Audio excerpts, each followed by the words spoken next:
لوہ ایک مسلمانوں کے سربراہ ہیں نا، ان کا شکریہ ادا کرتا ہوں، جنہوں نے ابھی پچھلے دنوں ایک نعرہ لگایا کہ بے خطا بے گناہ فلانا فلانا۔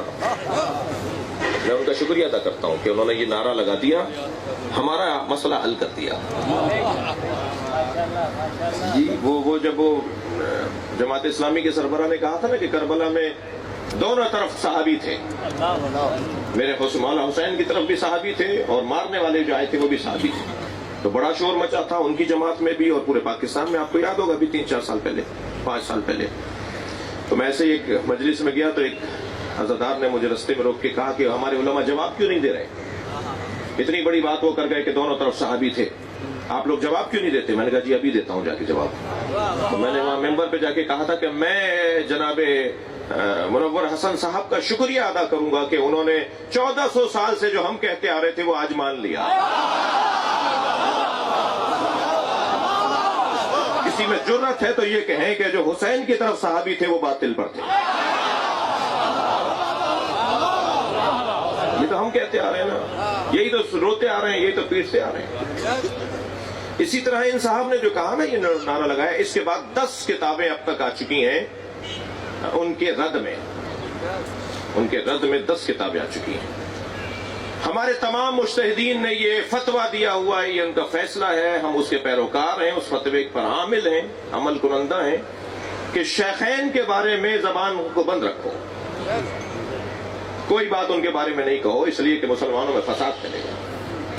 ہمارے سارے مجتہدین کا حکم ہے کہ خبردار نامناسب جملہ شیخین کے بارے میں کہنا یہ شرعاً حرام ہے۔ اس کا ہرگز یہ بھی مطلب نہیں ہے کہ وہ ہمارے لیے آئیڈیل ہے۔ دونوں باتوں کو روشن کرنے کی ضرورت ہے۔ ہم ان کے بارے میں کوئی نامناسب جملہ نہیں کہیں گے، مگر یہ بھی مطلب نہیں ہے کہ وہ ہمارے لیے آئیڈیل ہے۔ ہمارے لیے آئیڈیل علی کی ذات ہے۔ ہم بعد از پیغمبر اگر کسی کو نمونہ عمل مانتے ہیں تو مولا علی کو مانتے ہیں۔ دوسروں کے بارے میں ہم بات نہیں کرنا چاہتے، کوئی بات نہیں کرنا چاہتے، کوئی گفتگو نہیں کرنا چاہتے، اور جو ہے نا بات کی۔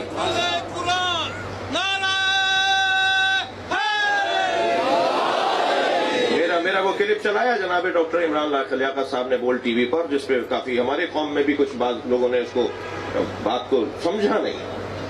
اگر میں یہ کہہ رہا ہوں کہ حضرت عائشہ کے بارے میں نامناسب جملہ کہنا شرعاً حرام ہے، تو یہ میں نے کب کہا ہے کہ وہ ہمارے لیے آئیڈیل ہے؟ یہ کہاں کہا ہے ہم نے؟ یہ حرام اور حلال اور واجب اور یہ جو احکامات ہوتے ہیں، یہ کام ہے وہ مفتیان دین کا کہ وہ طے کر کے بتائیں کہ کیا کرنا ہے ہمیں کیا نہیں کرنا۔ جسے 1 سے لے کے 10 تک عربی میں گنتی نہیں آتی، وہ فتووں پہ تبصرہ نہیں کر سکتا۔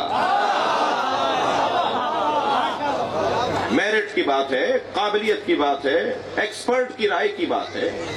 ہر شعبے میں ایکسپرٹ ہوتا ہے، دین کا بھی کوئی ایکسپرٹ ہے یا نہیں؟ جو دین کا ایکسپرٹ ہوگا وہی رائے دے گا، ایسا ہی ہے۔ تو اگر ہم کہہ رہے ہیں کہ ان کے بارے میں کوئی نامناسب جملہ کہنا صحیح نہیں ہے، تو اس کا یہ مطلب کیوں نکال دیا جائے کہ وہ آئیڈیل ہے ہمارے لیے؟ ہمارے لیے آئیڈیل نہیں ہے۔ ہمارے لیے آئیڈیل بعد از پیغمبر اہل بیت کی ذات۔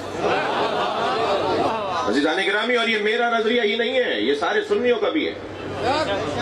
بہت سے لوگ ہوتے ہیں مانتے ہیں بولتے نہیں ہیں۔ مفتی صاحب نے کہا تھا نا اپنے مجمع میں کہ علی ولی اللہ جو شیعہ پڑھتے ہیں اذانوں میں، یہ صحیح پڑھتے ہیں۔ تو ایک صاحب کھڑے ہو گئے جو سنی تھے، کہنے لگے مفتی صاحب شیعوں کا تو یہ نماز ایسی ہے، روزہ ایسا ہے، فلاں فلاں فلاں، ایک لمبی لسٹ بتاتی۔ تو انہوں نے کہا مجھے اتنا بتاؤ، شیعہ جو کلمے میں پڑھتے ہیں، اذانوں میں پڑھتے ہیں علی ولی اللہ، علی اللہ کے ولی نہیں ہے؟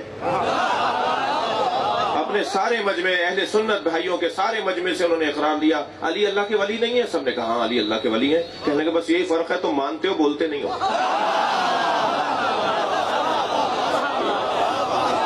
صلوات پڑھنے ذرا محمد و آل محمد۔ اسی طرح یہ جو مسئلہ ہے نا، تھک تو نہیں رہے میری باتوں سے؟ اسی طرح یہ جو مسئلہ ہے کہ بعد از پیغمبر اگر کوئی صاحب فضیلت ہے تو ترتیب میں وہ علی ہے۔ یہ سارا عالم اسلام مانتا ہے، مگر بولتے کچھ ہیں، کوئی بولتا ہے۔ ہندوستان میں یوم حسین ہو رہا تھا، خواجہ نظام الدین ثانی، یہ جو دہلی میں جو مزار ہے نا نظام الدین اولیاء کا، ان کے سجادہ نشین، وہ خطاب کرنے آئے، کہنے لگے سنو بھائی میں سنی ہوں مگر تفضیلی سنی ہوں۔ اور تفضیلی سنی اسے کہتے ہیں جو بعد از نبی علی کی فضیلت کا قائل ہو۔ پھر اپنے مجمع کو سمجھانے کے لیے کہنے لگے سنو، ترتیبیں دو طرح کی ہوتی ہیں، ایک ترتیب فضیلت ہوتی ہے، ایک ترتیب خلافت ہوتی ہے۔ علی ترتیب خلافت میں چوتھے ہیں مگر ترتیب فضیلت میں پہلے ہیں۔ اب یہ سنی عالم کا بیان ہے، میرے بھائی بڑے بزرگ عالم کا بیان ہے، انہوں نے کہا ترتیب فضیلت میں علی پہلے ہیں۔ تو مجمع میں سے ایک صاحب کھڑے ہو گئے، کہنے لگے مجھے ایک بات کا جواب چاہیے۔ فرمانے لگے کہو کیا کہنا چاہتے ہو؟ کہ مجھے یہ بتائیے جو ترتیب فضیلت میں پہلا ہو اسے ترتیب خلافت میں بھی تو پہلا ہونا چاہیے۔ تو الجھ کے کہنے لگے، الجھ کے جواب دینے لگے، کہنے لگے تمہیں 1,23,999 پیغمبروں کے بعد آنے والا پہلا سمجھ میں آتا ہے؟